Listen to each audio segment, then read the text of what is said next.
Hello and welcome to Brown Ankles or Shakespearean Grimsights, a podcast from What Lies Behind. Ever wondered why we get such bad leaders and think you've no role in this? Here's some recent leadership in practice based on findings from the COVID inquiry. Now, what would you want from leadership in a crisis, from the country's most powerful office? You want decent leading, a team that's coherent, a purpose that's shared, and learning how to increase your rate of learning as needed. Okay? Did we get these three standard requirements? Let's have a look. Coherent team. Oh no. Not team, but fizzipating individuals where one is not routinely honest, another is routinely abusive, and another is routinely self advancing, all madly self defeating.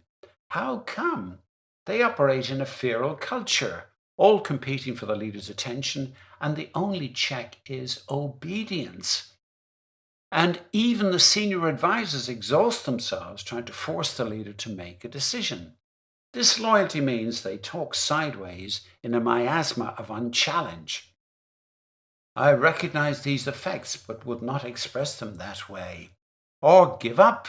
I'm not sure I can cope with today. Might as well go home. This from the cabinet secretary. This hands-off continues even when the leader offers to get a COVID jab live on TV to show it's harmless, or suggests applying a hairdresser up the nose to combat COVID. For the easily distracted leader. Got a difficult decision? Contact YouTube. As for learning, lots of that, but learning the wrong things. You can swear, lobby for friends, compete, do no hard thinking, all unchallenged, because challenging might highlight how inept it all is from the top down.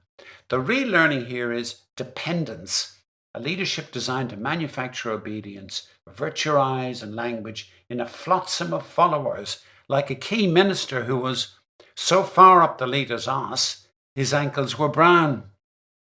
So, why do we get such lousy leaders?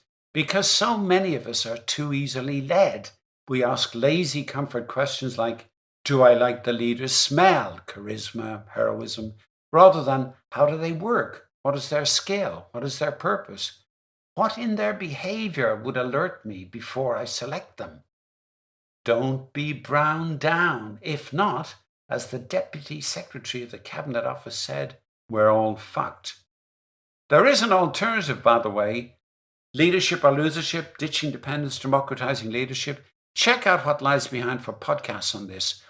As for the Shakespearean Grimside, you might ask, where was the leader's head during the crisis? Well, away at crucial times, justifying a probable large advance for a book on Shakespeare. Unfinished, of course, like I hope this kind of leadership.